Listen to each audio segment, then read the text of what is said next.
the blessed,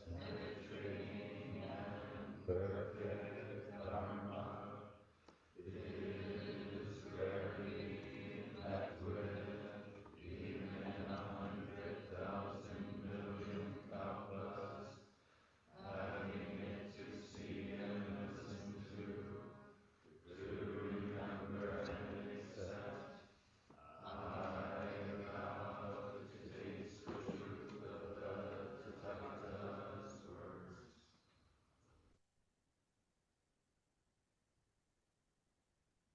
Good morning, everyone. I think you know by now, my name is Tim Wicks. I serve as tanto here, or head of practice at City Center. Thank you, Central Abbot David Zimmerman, for inviting me to co-lead this practice period with Tova Green and Eli Brown Stevenson.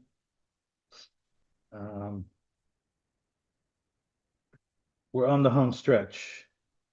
There's just a day and a half left. And I'm going to begin today by way of apology. Hopefully you can forgive me. We've got a bit of a problem in our Zen practice, and that's that we tend to discuss things that are beyond words. Kind of a compulsion that we have. I think it's really trying to capture the mystery of the unspoken, and of course, you can't capture mystery. Anyway, I wanted to start by talking about silence, the silence that we make together. So forgive me for defiling the silence with words. It's said that the story of Zen began with a flower and a smile. One day, the Buddha went to give a Dharma talk and instead held up a flower. His disciple Kashyapa smiled, and the Buddha recognized the first ancestor. He said that he had transmitted the Dharma to the next generation with that act with Kashyapa. And so it has continued from teacher to student for the last 2,500 years. This was a silent transmission. Granted, it was visual, but it was silent nonetheless. We think that we're doing nothing when we're sitting Zazen, but actually we are doing something. We're producing silence. Silence isn't really something that modern capitalism values much, at least not in the same way that it values talking.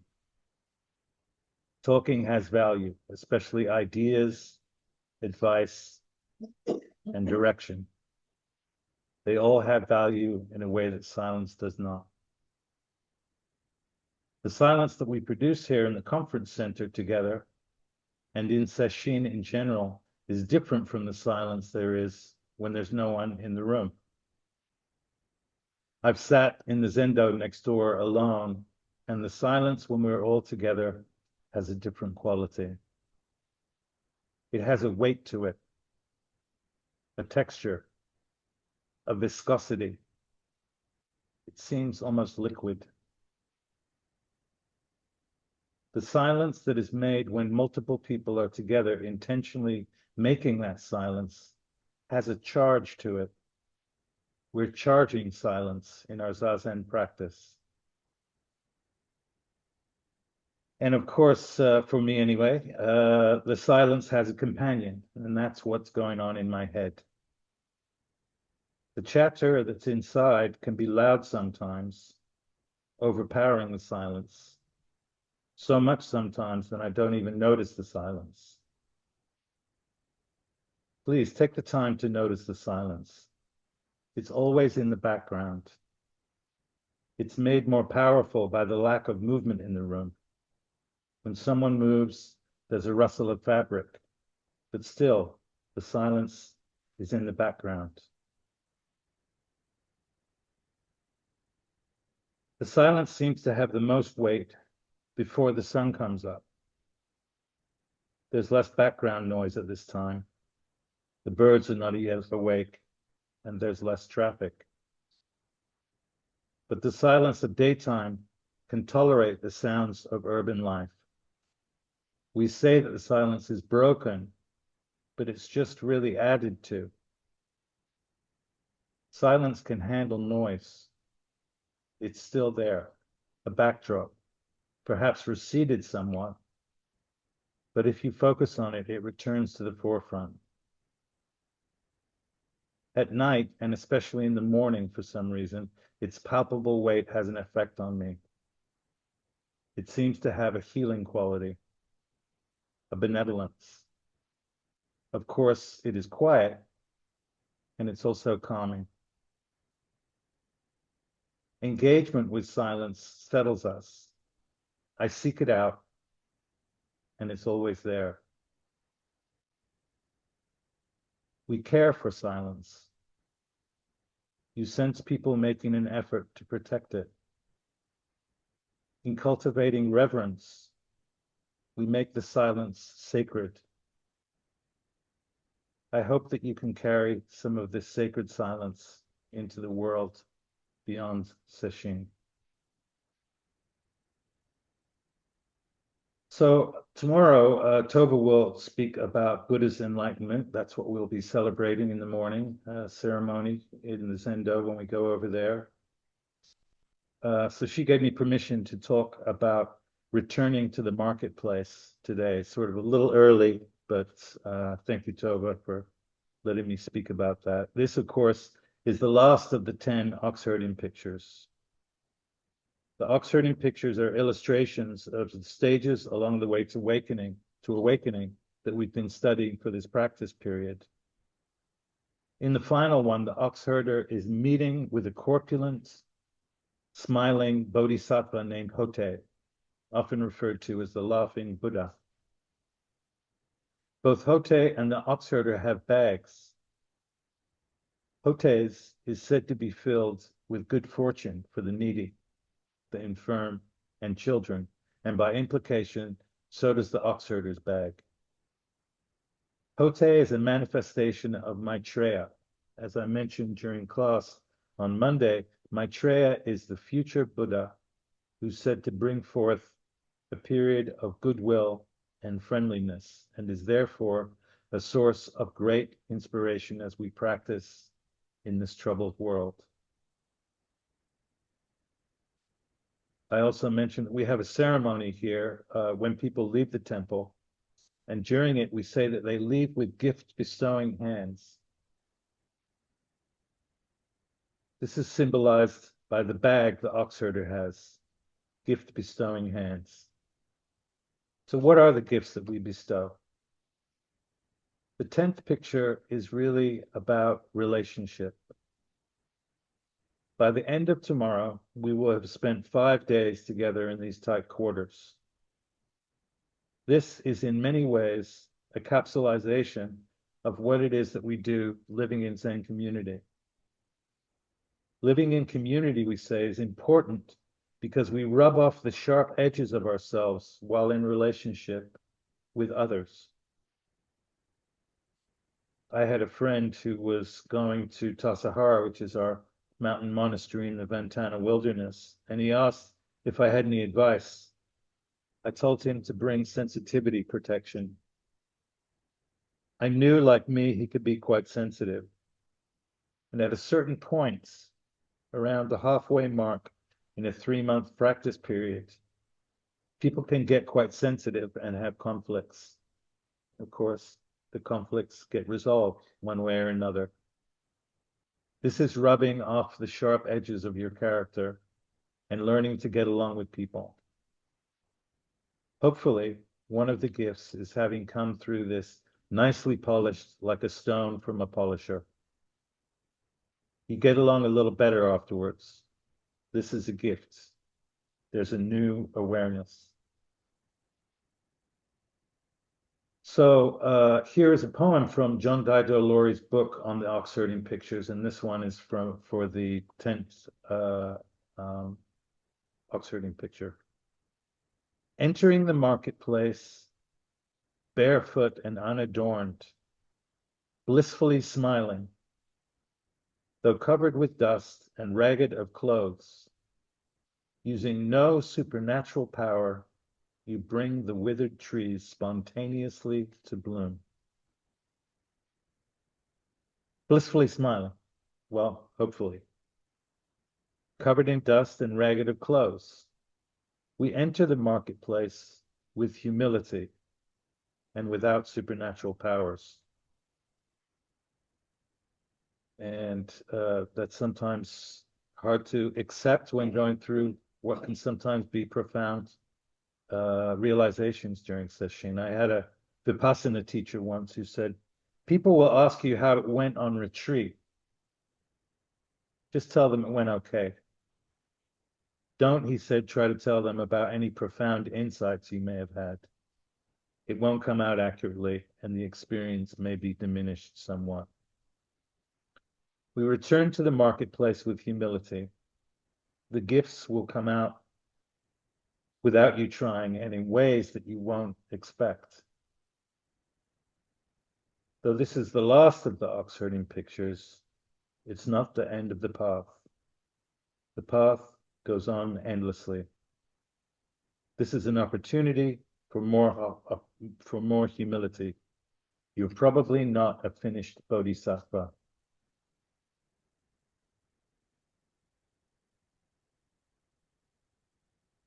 Along the way, a different kind of relationship may have begun. You may have asked someone to be your teacher. During the monk leaving ceremony, the abbot and your teacher often will ask you a question, something along the lines of, what do you bring to the marketplace?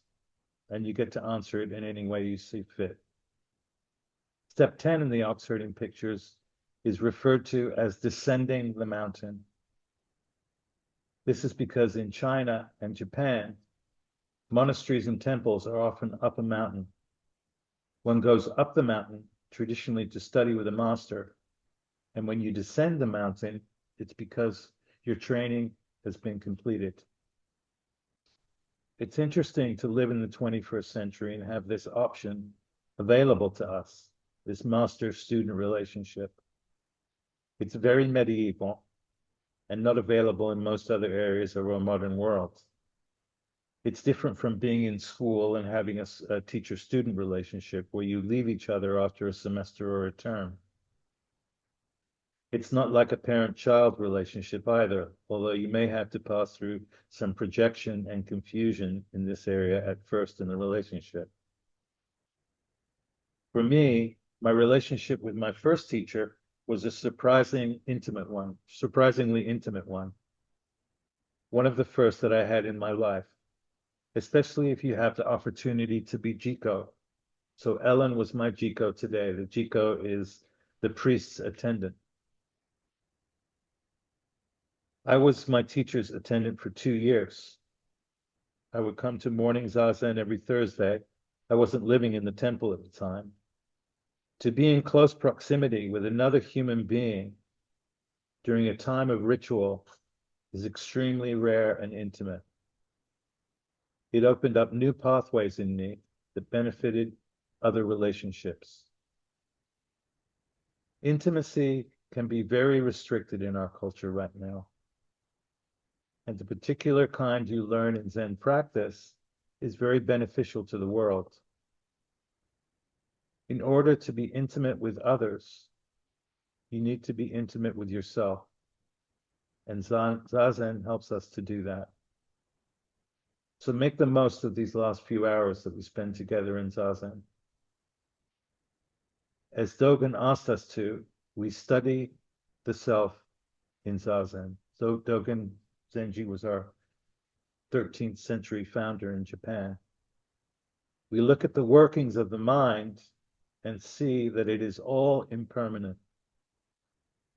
Even the most powerful products of the human mind arise, come into being, and fade away. And our teacher acts as a guide in this process of investigation. So I left my first teacher. You're not stuck forever with your teacher. We reached an impasse after a few years. But I had no illusion that my formal training was finished. So I started working with the teacher that I've had now for the last 8 years, Ed Sadazen.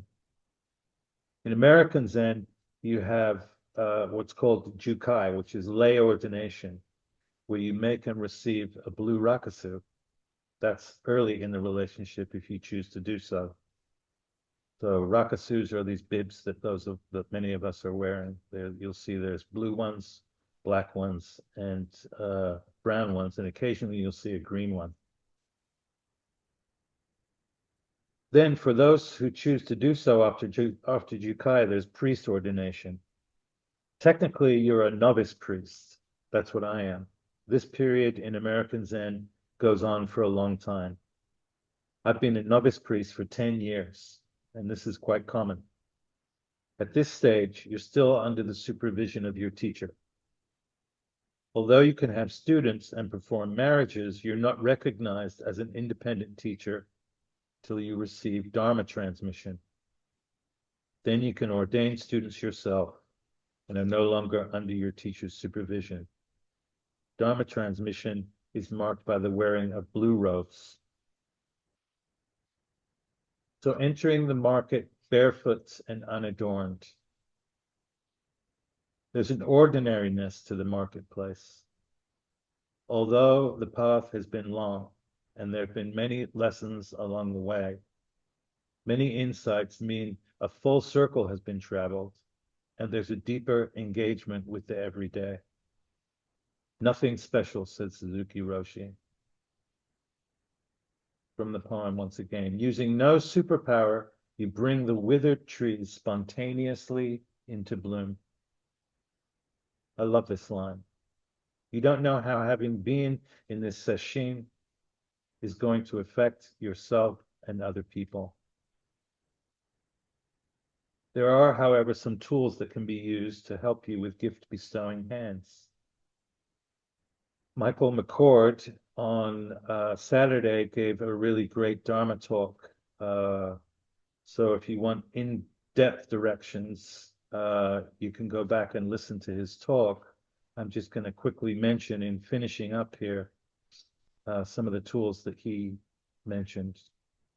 Michael referred to Dogen's writing in the Tenzo Kyokan, which are the directions for our cooks. The temple and monastery schedule are arranged around eating times. And so the cook's position is a very important practice position. And the Tenzo Kyokan are our guide. There, Dogen mentions 3 minds needed to practice work successfully. These are joyful mind, parental mind, and magnanimous mind. The state of joy is always available to us. Suzuki Roshi said, just to be alive is enough. I try to remember this when I'm getting a little depressed or distressed about the sorry state that the world is in sometimes. Just to be alive is enough. This is gratitude, and gratitude is the doorway to feeling joy. I'm alive. I will not always be so, but I am right now.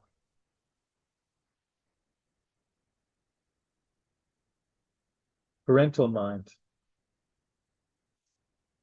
A close relative of this mind is grandmotherly mind, the mind of gentle caring and forgiveness, the nurturing mind, the understanding and compassionate mind. This also is always available to us. And finally, magnanimous mind. Magnanimous means generous and forgiving.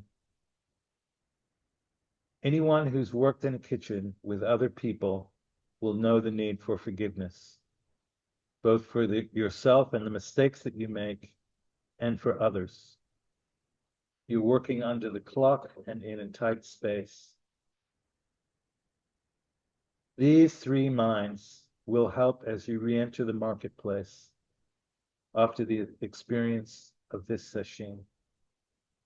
try to remember these minds. I will try to remember them as well. Thank you very much.